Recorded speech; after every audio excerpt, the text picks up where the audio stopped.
پیش خدمت ہے کہانی امبر ناگ ماریا واپسی کا سفر قسط نمبر 124 آسیب کی رات۔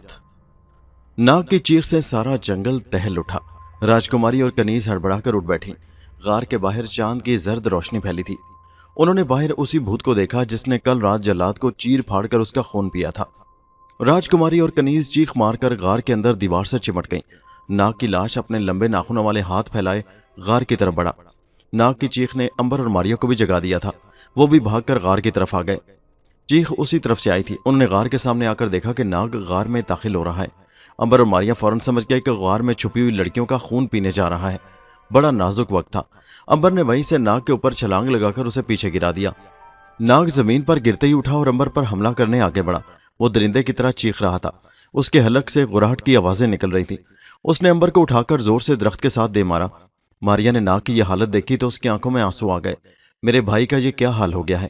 امبر درخت سے ٹکرا کر اٹھا اور اس نے جیب سے تسبیح نکال کر ناگ کے آگے کر دی۔ ناگ کی نظر تسبیح پر پڑی تو وہ یوں چلایا جیسے اس کے سارے جسم کو آگ لگ گئی ہو۔ اس نے زمین پر زور زور سے اپنا سر مارا۔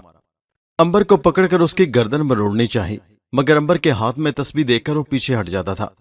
امبر نے کہا، ماریا تم غار کی لڑکیوں کی خبر لو۔ ماریا نے کہا، وہ خوفزدہ ہیں، میری وجہ سے اور ڈر جائیں گی۔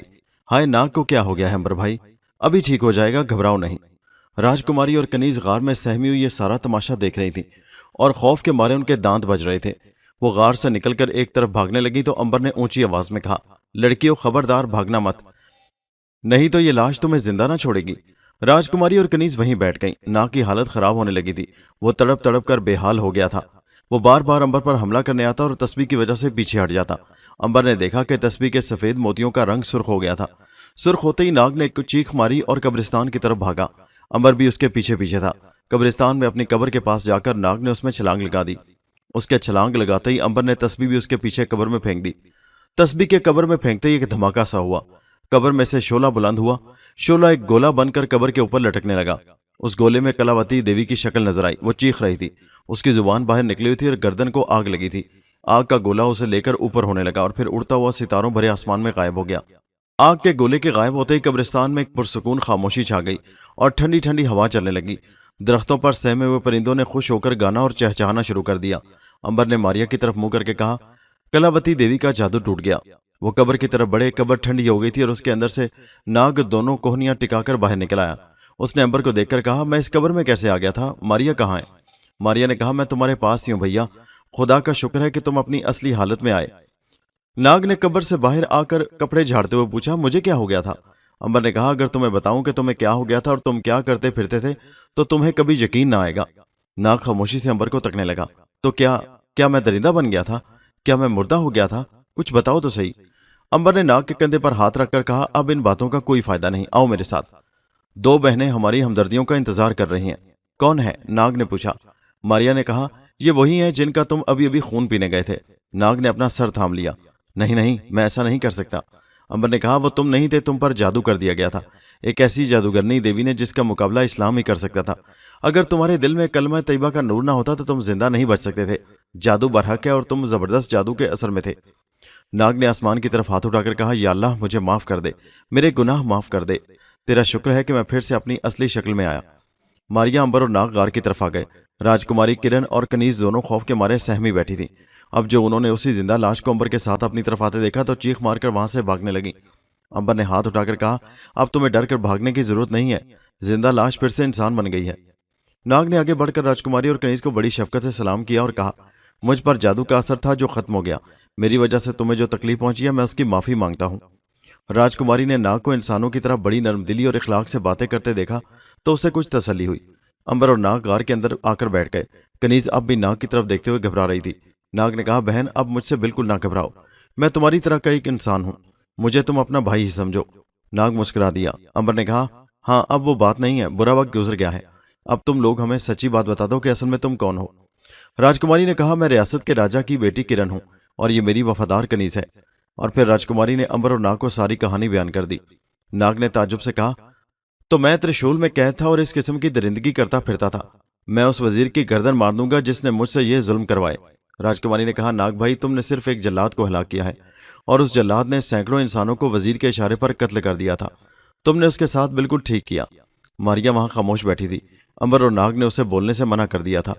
वो राजकुमारी को मारिया के बारे में नहीं बताना चाहते थे। अंबर ने राजकुमारी को बताया कि असली जादू का त्रिशूल टूट चुका है और वजीर अब नकली त्रिशूल से लोगों को खौफजदा किए हुए है। राजकुमारी ने कहा, मैं ठाकुर मान सिंह के साथ मिलकर अपने बाप की राजगद्दी वापस लेना चाहती हूँ। नाग ने कहा, राजकुमारी, तुम्हें अब ठाकुर मान सिंह की मदद लेने की जरूरत नहीं है। क्या मतलब? कनीज ने कहा, वो बड़ा असर वाला आदमी है, उसकी मदद के बगैर हम राजगद्दी पर कब्जा नहीं कर सकते। अंबर कहने लगा, नाग ठीक कहता है राजकुमारी, तुम्हें ठाकुर मान सिंह से मदद लेने की जरूरत नहीं है। राजकुमारी ने पूछा, तो फिर मैं अकेली गद्दार वजीर का मुकाबला कैसे कर सकूंगी? अंबर ने कहा, हम दोनों तुम्हारे साथ होंगे। तुम दोनों क्या कर सकोगे? अब तो नाग जिंदा लाश भी नहीं बन सकता कि गद्दार वजीर का खून ही पी ले। कनीज ने मुस्कुराकर कहा। अंबर ने नाग की तरफ देखा और कहा, नाग क्या ख्याल है, हम दोनों इतनी बड़ी ताकत वाले गद्दार वजीर का मुकाबला कर सकेंगे? नाग ने मुस्कुराकर कहा, कोशिश करके देख लेते हैं। राजकुमारी नाउम्मीद सी हो गई, कहने लगी, आप लोग अब भी मेरी बात मान लें, आप ठाकुर मान सिंह के साथ मिलकर ही वजीर का मुकाबला कर सकेंगे। अंबर ने कहा, तो फिर चलो ठाकुर मान सिंह के पास उसकी हवेली में चलकर उससे बात करते हैं। राजकुमारी ने कहा, ठाकुर ने हवेली में आने से मना किया था, उसने कहा था कि वक्त आने पर वो हमें खुद बुला लेगा। नाग ने कहा, राजकुमारी जी, मेरा ख्याल है कि वक्त आ गया है, आइए ठाकुर मान सिंह की हवेली में चलते हैं। रात का पिछला पहर गुजर रहा था। नाग और अंबर ने राजकुमारी और कनीज को मजबूर कर दिया कि वो उनके साथ चलें, क्योंकि इससे ज्यादा सुनहरी मौका फिर हाथ नहीं आएगा। मारिया उनके साथ साथ थी। ऐसे मौकों पर उसे गुस्सा भी बड़ा आता था कि अंबर नाग उसका मुंह बंद कर देते थे और खुद बड़े मजे से बातें करते थे और उसे बात करने की इजाजत नहीं होती थी, मगर वो बेचारी दिल पर जबर करके खामोश रहती, क्योंकि उसके बोलने से हालात खराब होने का खतरा होता था। लेकिन बाद में जब मारिया को मौका मिलता था तो वो खूब बोलती थी, बल्कि अंबर और नाग के मना करने पर भी नहीं रुकती थी और बातें करती ही चली जाती थी। ये पांचों जंगल से निकलकर शहर की तरफ चल पड़े। रात के 3 बजे होंगे। शहर अंधेरे में डूबा हुआ था। उसके सारे दरवाजे बंद थे। शहर की दीवार पर हर दरवाजे के बाहर मशल जल रही थी और पहरेदार तीर तलवार लगाए पहरा दे रहा था। मौसम खुशगवार था और ठंडी हवा चल रही थी। शहर की दीवार के ऊपर भी पहरेदार मशल लिए चल फिरकर पहरा दे रहा था। ये लोग शहर के दरवाजे से दूर एक दरख्त के नीचे रुक गए। राजकुमारी ने कहा, इस तरह मेरा शहर में दाखिल होना ठीक नहीं। हो सकता है पहरे वाला सिपाही मेरा वफादार हो, और यह भी हो सकता है कि वो गद्दार वजीर के साथ मिला हुआ हो और मुझे देखते ही हलाक कर दे। नाग ने पूछा, तो फिर हम शहर में किस तरह दाखिल होंगे? राजकुमारी किरण ने कहा, मेरा ख्याल है कि हमें सुबह होने का इंतजार करना चाहिए, फिर दरवाजा खुल जाएगा और हम भेस बदलकर शहर में दाखिल हो जाएंगे। अंबर मुस्कुराया और कहने लगा, वैसे हम इस वक्त भी शहर में दाखिल हो सकते हैं राजकुमारी। कनीज ने कहा, वो कैसे? क्या हम जिन भूत हैं कि गायब होकर शहर में दाखिल हो जाएं? अंबर ने कहा, हो सकता है हम जिन भूत ही हों। फिर वो हंस दिया और बोला, ऐसी कोई बात नहीं है, मेरा मतलब था कि अगर इंसान जरा अक्लमंदी से काम ले तो हर मुश्किल आसान हो सकती है। उसके बाद अंबर ने नाग से कहा, नाग भाई जरा जाकर दरवाजा तो खुलवाओ, क्योंकि तुम ही हम सब में अक्लमंद हो। आज जरा अपनी अकल से काम तो लो। हाँ, अगर चाहो तो अपनी अकल को साथ ही लेते जाओ। अंबर की मुराद मारिया से थी। उसने उस तरफ देखकर यह जुमला कहा था जिस तरफ से मारिया की तेज खुशबू आ रही थी, और उसे यकीन था कि मारिया वहां बैठी है। मारिया भी हंस दी। उसने अंबर की गर्दन पर जोर से चुटकी भरी और नाग के पास आ गई। अंबर ने अपनी गर्दन पर हाथ मारा। राजकुमारी ने पूछा, क्या हुआ? अंबर ने कहा, कुछ नहीं, एक गैबी चींटी ने काट लिया था। नाग उठ खड़ा हुआ। अच्छा, मैं जाता हूँ, फिक्र ना करो, अकल बीबी भी मेरे साथ है। कनीज ने ताज्जुब से पूछा, ये अकल बीबी कौन है? अंबर बोला, ये तुम नहीं समझ सकोगी कनीज बीबी, अब जरा देखना कि दरवाजा कैसे खुलता है शहर का। राजकुमारी और कनीज खामोश हो गई। नाग दरख्तों से निकलकर शहर की दीवार की तरफ बढ़ा। मारिया भी उसके साथ थी। अब उसे कहीं बोलने की आज़ादी मिली थी। उसने नाग से कहा, आगे से अगर तुम दोनों ने मेरी जुबान बंद की तो मैं चीख चीख कर शोर मचा दिया करूंगी। हाँ। नाग हंस रहा था। मारिया बहन, इस वक्त तुम्हारे बोलने से राजकुमारी के डर जाने का खतरा था। मारिया ने तुनक कर कहा, अच्छा, तो मैं कोई तुम्हारी तरह की भूत हूं कि मेरे बोलने से वो डर जाती? नाग ने जोर से कहका लगाया। इस कहके की आवाज अंबर और राजकुमारी तक भी आई। राजकुमारी ने अंबर से कहा, यह नाग अकेले भी कहके लगाया करता है। कनीज ने आहिस्ता से कहा, मालूम होता है अभी तक इस पर जादू का कुछ असर बाकी है। अंबर बोला, शायद कुछ असर बाकी हो। नाग के कहके की आवाज शहर के बंद दरवाजे पर पहरा देते सिपाही ने भी सुन ली थी। उसने नेजा संभाल लिया और जिधर से आवाज आई थी उस तरफ देखा और शहर की दीवार के ऊपर पहरा देते सिपाही से कहा, ऊपर से निगाह डालो, ये कौन हंसा था? ऊपर वाले सिपाही ने जवाब दिया, अंधेरे में कुछ नजर नहीं आता, हो सकता है कोई चुड़ैल हो, होशियार रहना। पहरेदार के दिल पर खौफ बैठ गया। चोरों डाकुओं का तो मुकाबला कर सकता था, मगर चुड़ैलों का सामना नहीं कर सकता था। नाग ने गहरा सांस लेकर अपना रूप बदल लिया और वो काले रंग का छोटा सांप बन गया। उसने मारिया से कहा, मैं पहरेदार को बेहोश करता हूं, तुम दरवाजा खोल देना। ये कहकर नाग रेंगता हुआ शहर के दरवाजे की तरफ बढ़ा। मारिया उसके साथ साथ थी। दोनों पहरेदार चौकस हो गए थे। ऊपर वाला पहरेदार दीवार के ऊपर खड़ा था और उसने कमान में तीर जोड़ रखा था कि जरा खतरा पाए तो दुश्मन पर तीर चला दे। نیچے والا پہرےدار چڑیل کے خیال سے ڈرا ہوا تھا، پھر بھی اس نے نیزہ تان رکھا تھا۔ دیوار پر مشل جل رہی تھی۔ اچانک نیچے والا پہرےدار چلایا، سانپ! اوپر والے نے ہنس کر کہا، ارے سانپ سے ڈر گئے، مار ڈالو سالے کو۔ لیکن نیچے والے پہرےدار کو دوبارہ سانپ نظر نہ آیا۔ وہ نیزہ تانے ادھر ادھر سانپ کو ڈھونڈنے لگا۔ اچانک اسے اپنی ٹانگ پر ڈسنے کی ٹیس محسوس ہوئی۔ ناگ نے ایک خاص قسم کا بے ہوشی کا زہر اس کے جسم میں داخل کر دیا تھا۔ پہرےدار کا ایک دم سے گلا خشک ہو کر بند ہو گیا۔ اس نے چلا کر اوپر والے کو پکارنا چاہا مگر اس کی آواز نہ نکل سکی اور وہ بے ہوش ہو کر گر پڑا۔ اوپر والے نے اسے گرتے دیکھا تو چلایا، ابے کیا ہوا تمہیں؟ ابے بولتا کیوں نہیں؟ ناگ اتنی دیر میں اوپر والے پہرےدار کے پاس پہنچ چکا تھا۔ پہرےدار نے تیر کمان دیوار پر رکھا اور رسی کی سیڑھی نیچے لٹکانا ہی لگا تھا کہ سامنے اسے بھی ڈس دیا۔ وہ بھی اپنا گلا دونوں ہاتھوں سے تھام کر چکرایا اور ایک چکر کھا کر بے ہوش ہو کر گر پڑا۔ ناگ نیچے آ گیا۔ ماریا نے بڑے دروازے کا چھوٹا تاک کھول دیا تھا۔ ناگ فوراً انسان کی شکل میں آ گیا۔ اس نے دیوار سے مشل اتار کر لہرائی۔ امبر اسی اشارے کا انتظار کر رہا تھا۔ اس نے راجکماری سے کہا، چلو راجکماری، دروازہ کھول دیا گیا ہے۔ راجکماری نے کہا، کمال کر دیا اس تمہارے دوست نے۔ امبر بولا، تم آگے آگے اس کے کمال دیکھنا۔ کنیز بولی، اس پر ابھی جادو کا اثر ہے، اس لیے ہمیں ہوشیار رہنا ہوگا۔ امبر نے کہا، تمہیں ناگ کے جادو سے ڈرنے کی ضرورت نہیں ہے میری بہنوں، آؤ اب ٹھاکر مان سنگھ کی حویلی میں چلتے ہیں۔ وہ تینوں شہر کی فصیل کے پاس آ گئے۔ دروازہ کا چھوٹا تاک کھلا تھا اور پہرےدار ایک طرف بے ہوش پڑا تھا۔ ناگ دروازے کی ڈیوڑی میں ان کا انتظار کر رہا تھا۔ امبر نے راجکماری سے کہا، اب تم ٹھاکر کی حویلی تک لے چلو۔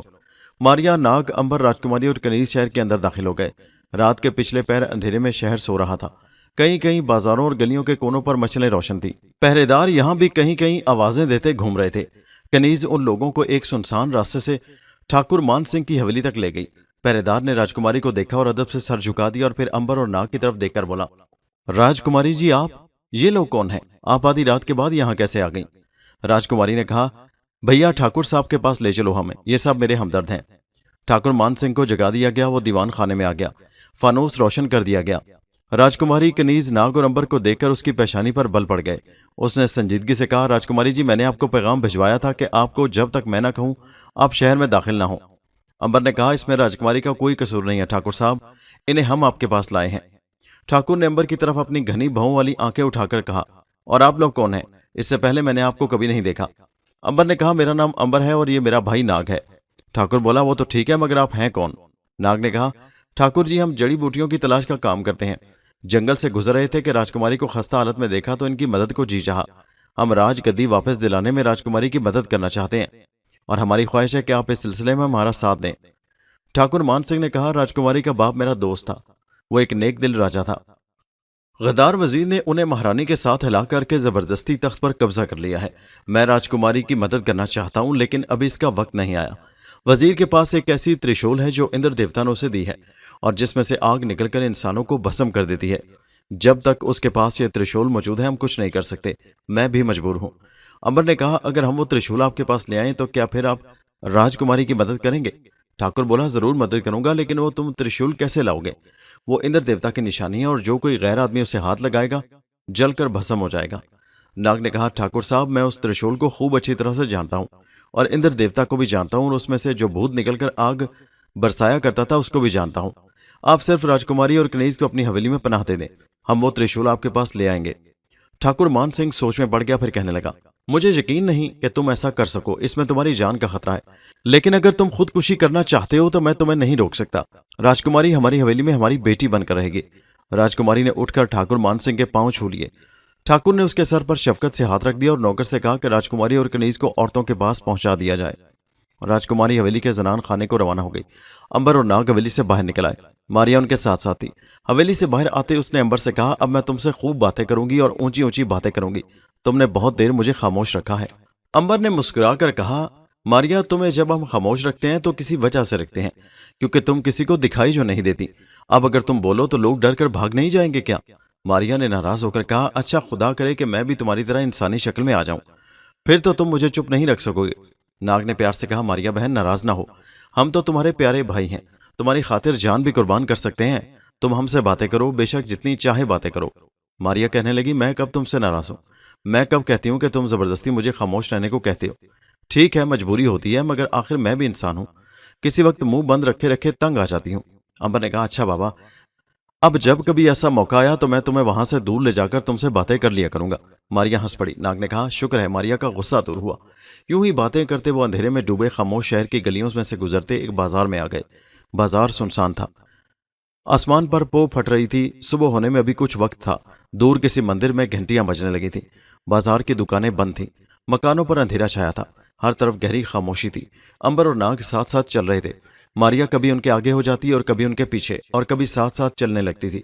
यही वजह थी कि उन्हें कभी तो मारिया की खुशबू आगे से आती, कभी पीछे से, और कभी सामने से आने लगती। अंबर मारिया को मजाक करने लगा था कि उसने इरादा बदल दिया कि कहीं वो नाराज ना हो जाए। पहले ही बड़ी मुश्किल से उसे राजी किया था। अब उन्हें दूर राजा के महल की 12 दरियां नजर आने लगी थी। उन 12 दरियों में फानूस रोशन थे। वो बाजार का मोड़ घूमे तो एक पहरेदार ने उनका रास्ता रोक लिया। कौन हो तुम? इस वक्त क्या कर रहे हो यहाँ? अंबर ने नाग की तरफ और नाग ने अंबर की तरफ देखा। अंबर ने कहा, हम मुसाफिर हैं, राजा का महल देखने जा रहे हैं। पहरेदार ने फुनकार कर कहा, राजा का महल देखने जा रहे हो कि वहां चोरी करने जा रहे हो? तुम डाकू हो। इतना कहकर पहरेदार ने तलवार निकाल ली। अंबर ने नाग से कहा, भाई इसको बता दो फिर कि हम कौन हैं, ये बहुत बेचैन हो रहा है। नाग ने पहरेदार की तरफ देखा और कहा, मियाँ मैं तो शेर हूं। और ये कहकर नाग ने गहरा सांस लिया और शेर बन गया। उसने जो धाड़ मारी तो पहरेदार के हाथ से तलवार छूटकर नीचे गिर पड़ी, और साथ ही वो खुद भी बेहोश होकर गिर पड़ा। नाग फिर से इंसानी शक्ल में आ गया। वो तीनों महल की तरफ रवाना हो गए। शेर की धाड़ सुनकर उस इलाके के कुत्ते जोर जोर से भौंकने लगे। एक आदमी ने खिड़की खोलकर कहा, अरे पहरेदार, ये शेर की आवाज कहां से आई थी? मगर पहरेदार तो बेहोश हो चुका था। उस आदमी ने जल्दी से खिड़की बंद कर ली। अंबर, नाग और मारिया महल के दरवाजे पर पहुंच गए थे। महल के दरवाजे पर बड़ा जबरदस्त पहरा था। 6 सिपाही तीर कमान, नेजे और तलवारें लगाए खड़े थे। अंबर नाग को आगे बढ़ते देखकर वो होशियार हो गए। कौन हो तुम? एक ने पूछा। अंबर ने कहा, हम मुल्क नेपाल से राजा के नाम एक जरूरी पैगाम लेकर आए हैं। ये पैगाम नेपाल के राजा ने दिया है। पहरेदार ने अंबर से कहा कि वह मेहमान खाने की तरफ चले जाएं।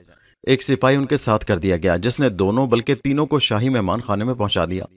यहां आते ही अंबर ने नाग से कहा, अब तुम किसी तरीके से गद्दार वजीर के सोने के कमरे में पहुंचने की कोशिश करो। मारिया मेरे साथ रहेगी। मारिया ने कहा, मगर अब मैं ज्यादा देर खामोश नहीं रहूंगी। अंबर ने हंसकर कहा, अच्छा बाबा, मत खामोश रहना, थोड़ी थोड़ी देर बाद तुमसे बात कर लिया करूंगा। नाग ने कहा, मारिया पहले तो तुम ऐसा नहीं कहा करती थी, अब क्या बात है? मारिया ने जवाब दिया, शायद इसलिए कि अब हमारा वापसी का सफर शुरू है।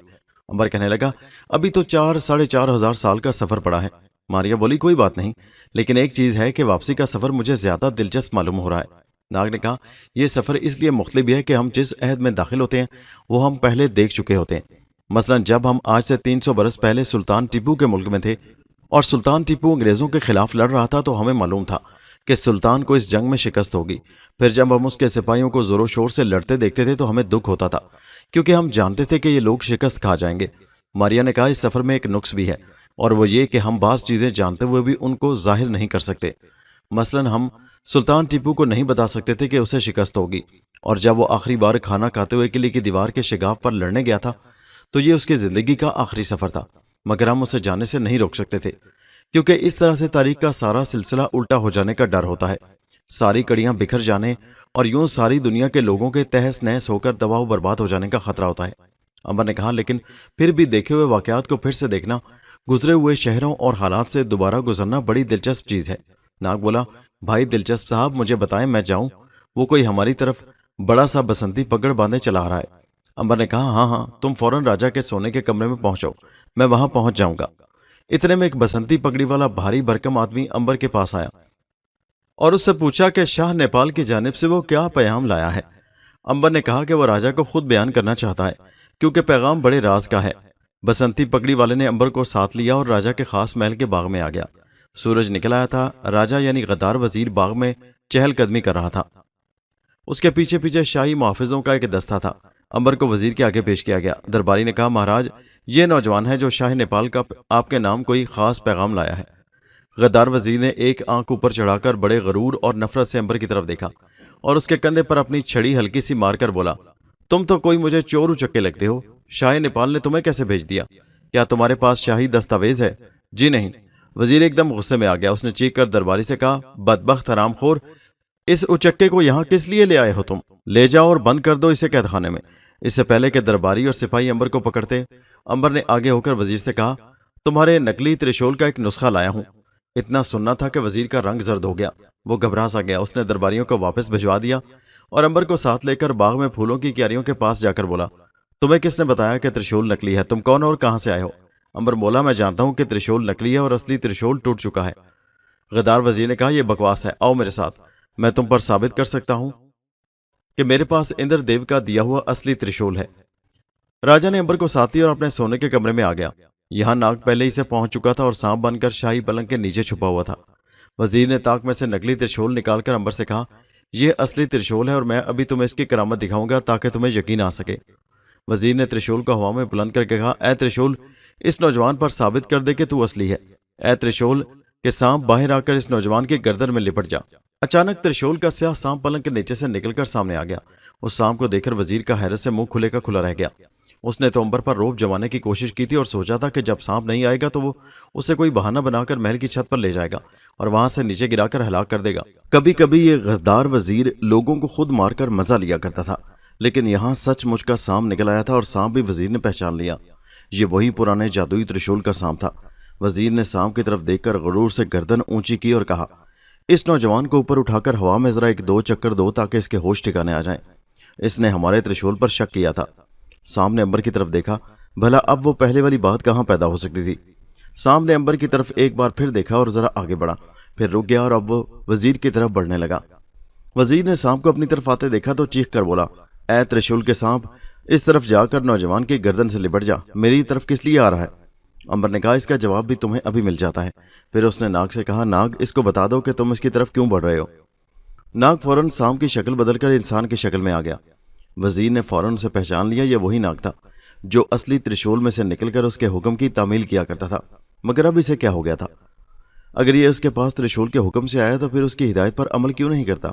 उसने नाग से कहा, तुम्हें मेरा हुक्म मानना पड़ेगा, इस नौजवान को कत्ल कर दो। अंबर ने कहा, नाग, क्या ख्याल है इस गद्दार के बारे में?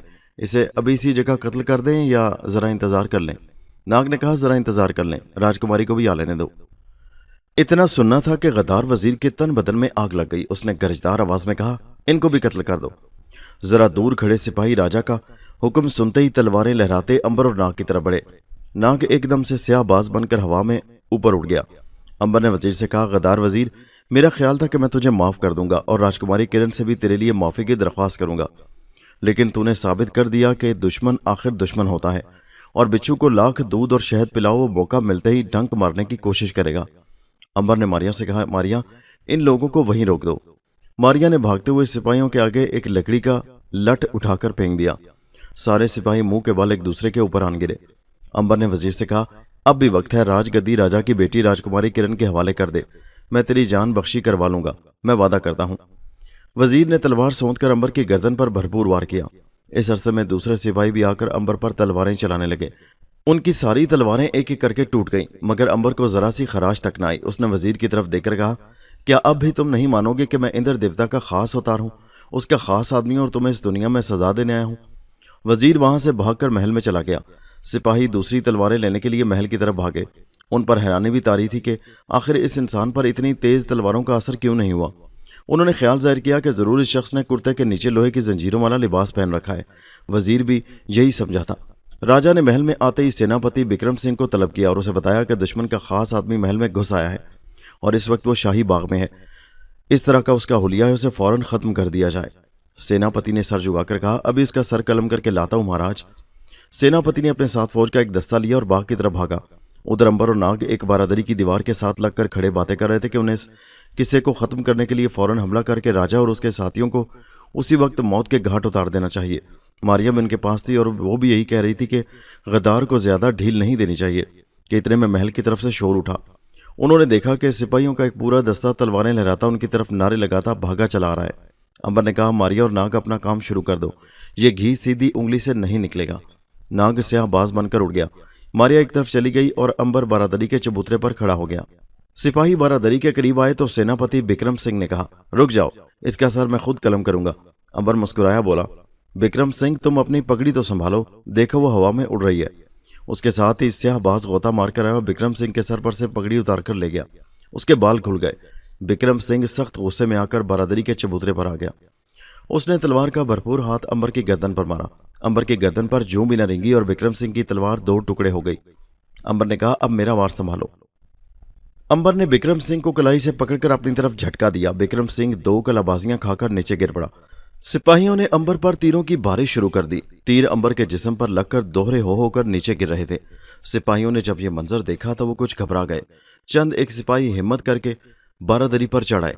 विक्रम सिंह अंबर के पांव के तले दबा हुआ पड़ा था। उस पर इतना बोझ था जैसे वो किसी बहुत बड़े किले के सतून के नीचे आ गया हो। अंबर ने एक सिपाही को पकड़कर हवा में उछाल दिया। वो सिपाही दरख्तों से भी ऊपर उड़ता हुआ चला गया। फिर जो फर्श पर गिरा तो उसकी एक पसली टूटकर चूर हो गई। मारिया ने बाकी सिपाहियों की गर्दनें उतारना शुरू कर दी। विक्रम सिंह ने नीचे पड़े पड़े देखा कि उसके सिपाहियों की गर्दनें अपने आप कट कट कर नीचे गिर रही थी। वो खौफ के मारे कांपने लगा। अंबर ने उसके ऊपर से अपना पांव उठा लिया और बोला, विक्रम सिंह, अब बताओ, क्या मुझसे मुकाबला करोगे? विक्रम सिंह हाथ बांधकर घुटनों के बल गिर पड़ा। अंबर ने तलवार उठाकर एक ही वार से उसकी गर्दन कलम कर दी और मारिया से कहा, मारिया, गद्दार वजीर के सोने के कमरे में चलो। नाग अंबर के कंधे पर आकर बैठ गया। सिपाही जो बच गए थे वो जान बचाकर रफू चक्कर हो गए। अंबर, नाग और मारिया अब वजीर की ख्वाबगाह की तरफ चले। वजीर ख्वाबगाह से त्रिशूल लेकर अपने जर्नैलों की तरफ जा चुका था। उसने जर्नैलों को बुलाकर कहा कि दुश्मन महल में घुस आया है, फौज को तैयारी का हुक्म दे दो। एक जर्नैल ने कहा, महाराज, फौज को हम तैयारी का हुक्म दे देंगे, मगर क्या आपके शाही दस्ते ने महल में आने से दुश्मन को नहीं रोका? आपका जादू का इंद्र देवता का त्रिशूल कहाँ है? उससे आपने मदद क्यों ना ली?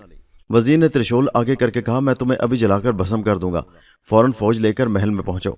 जंग का बिगल बच गया। फौज महल में दाखिल हो गई। उसी वक्त अंबर राजा के कमरे से निकल रहा था। नाग उसके कंधे पर बैठा था। क्या देखता है कि सामने बाग में फौज ही फौज खड़ी है। ऊपर झरोके से वजीर ने झांक कर कहा, यही वो दुश्मन है, इसे खत्म कर दो। जर्नैलों ने ताजुब से अंबर को और फिर राजा को देखा और कहा, महाराज, क्या इस एक लड़के के लिए आपने रियासत की सारी फौज को यहाँ बुलवा लिया है? वजीर बोला, ये बड़ी ताकत वाला जादूगर है, इस पर आग के तीर फेंको, जल्दी करो, नहीं तो ये तुम्हें हलाक कर देगा। अंबर ने नाग से कहा, उड़ जा नाग, अगर कुछ करना चाहे तो बेशक मैदान में आ जाना, वगरना मैं इनके लिए अकेला ही काफी हूँ। मारिया, तुम हरगिज मैदान में मत आना, बारादरी में जाकर हमारा इंतजार करो। जर्नैलों ने हमले का बिगल बजा दिया। सिपाहियों ने तीरों की एक बाढ़ अंबर पर मारी। नाग उड़ गया था। 100 नोकीले और सख्त तीर अंबर के सारे जिस्म पर आकर लगे और सारे के सारे टेढ़े होकर नीचे गिर पड़े। सिपाहियों ने दूसरी बाढ़ मारी। उसका भी यही असर हुआ। अंबर ने दोनों हाथ ऊपर उठा लिए और कहा, गद्दार वजीर के नादान दोस्तों, पीछे देखो। सिपाहियों और जर्नैलों ने पीछे घूमकर देखा तो खौफ से उनके हलक खुश्क हो गए। क्या देखते हैं कि एक पहाड़ जितना मस्त हाथी अपने तेज नोकीले दांत निकाले तबाह कर देने वाली स्याह सूंड लहराता, झूमता, झामता, चिंगाड़ता, सिपाहियों को लताड़ता और सूंड से उठाकर चीरता हुआ उनकी तरफ बढ़ रहा है। सिपाही उठ दौड़े। वजीर झरोके में खड़ा यह सारा खूनी खेल देख रहा था। उसने जर्नैलों से कहा, यह जादू का हाथी है, इस पर आग फेंको। बाकी सिपाहियों ने आग लगाकर तीर हाथी पर फेंके।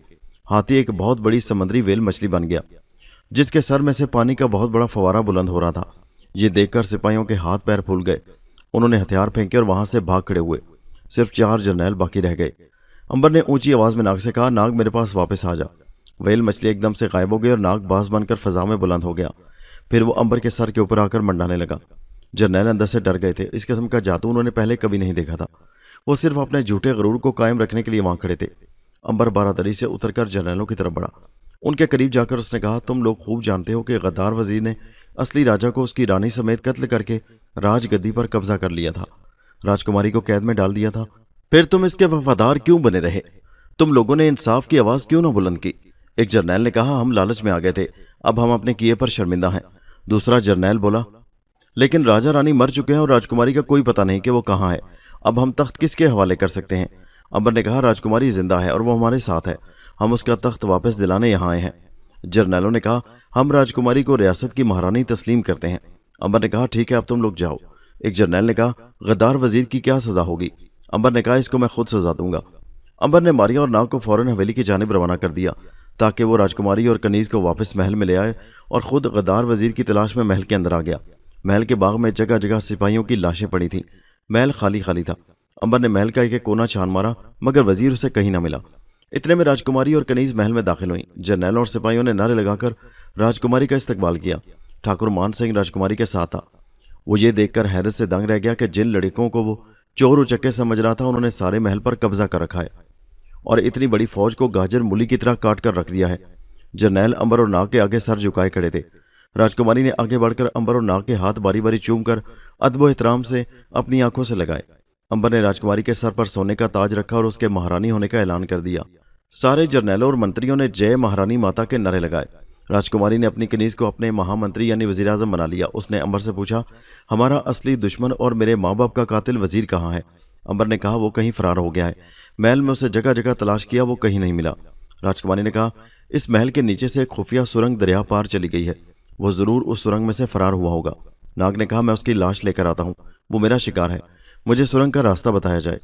राजकुमारी ने नाग को साथ लिया और महल के एक सहदरी की सीढ़ियां उतरकर नहाने के गर्म हमाम में आ गई। यहाँ एक रास्ता सुरंग के अंदर जाता था। राजकुमारी ने कहा, यही वो सुरंग है जिसमें से मेरे माँ बाप का कातिल भागा होगा। मैं यहाँ जमीन पर उसके घोड़े के समूह के निशान देख रही हूँ। नाग ने कहा, वो भागकर कहीं नहीं जा सकता, वो जहां भी होगा मैं उसे जा पकड़ूंगा। अब तुम जाओ। राजकुमारी चली गई। अंबर ने दरबार लगाकर उसकी ताजपोशी की और नाग सुरंग के अंदर काफी आगे निकल गया था। सुरंग काफी ऊंची और चौड़ी थी, उसमें से 2 घुड़सवार साथ साथ दौड़ सकते थे। नाग कुछ दूर तो सुरंग में पैदल चलता गया। सुरंग में अंधेरा था। फिर उसने कान लगाकर सुनने की कोशिश की कि शायद उसे घोड़े के टापों की आवाज सुनाई दे जाए, मगर सुरंग में उसे दूर दूर तक कोई आवाज सुनाई नहीं दे रही थी। सुरंग की दीवारों से पानी टपक रहा था और अंदर ठंडक थी। नाग ने सोचा कि कहीं इस तरह उसका शिकार हाथ से निकल न जाए, उसे उड़कर जाना चाहिए। नाग ने गहरा सांस लिया और उसी वक्त एक स्याह बाज बनकर सुरंग के अंदर उड़ने लगा। वो बड़ी तेजी से सामने के रुख उड़ा जा रहा था। सुरंग काफी दूर तक फैली हुई थी। आगे जाकर वो एक तरफ घूम गई। यहां से घूमते ही नाग को ऐसी आवाज सुनाई दी जैसे कोई दरिया बह रहा हो। वो उड़ते उड़ते जमीन पर उतर आया। ये आवाज सुरंग की छत के ऊपर से आ रही थी। शां शां की आवाज थी। वो समझ गया दरिया सुरंग के ऊपर बह रहा था। नाग उस वक्त सुरंग में दरिया के नीचे से गुजर रहा था। नाग ने फिर आगे की तरफ उड़ना शुरू कर दिया। सुरंग में रोशनी होने लगी। ये रोशनी सुरंग के आखिरी किनारे से आ रही थी। जब नाग वहां पहुंचा तो उसने अपने आप को सुरंग के बाहर के जंगल में पाया। वो उड़कर दरख्तों के ऊपर आ गया। एक जानिब दरिया बह रहा था। सुरंग ने उसे दरिया पार पहुंचा दिया था। गद्दार वजीर भी उसी सुरंग से निकलकर भागा था। वो कहाँ चला गया था? नाग ने सोचा, उससे बचकर कहीं नहीं जा सकता। नाग गोता मारकर फजा में उड़ने लगा। काफी इधर उधर उड़ने और तलाश करने के बाद आखिर नाग ने मक्कार वजीर को देख लिया। वो एक घोड़े पर शाही खजाने का संदूक लादे दूसरे घोड़े पर खुद बैठा 2 सिपाहियों के साथ नेपाल के जंगलों की तरफ भागा जा रहा था। नाग मुस्कुरा दिया और अपने शिकार की तरफ गोता मारकर नीचे उतरने लगा। दोस्तों, ये दिलचस्प कहानी अभी जारी है। इसका अगला हिस्सा नेक्स्ट वीडियो में मुलाहिजा कीजिए, जिसका लिंक इसी वीडियो के नीचे डिस्क्रिप्शन में मौजूद है। उस लिंक पर क्लिक कीजिए और पहुंच जाइए इस कहानी के अगले हिस्से पर। और हैदराबाद चैनल को सब्सक्राइब करना मत भूलिए। शुक्रिया।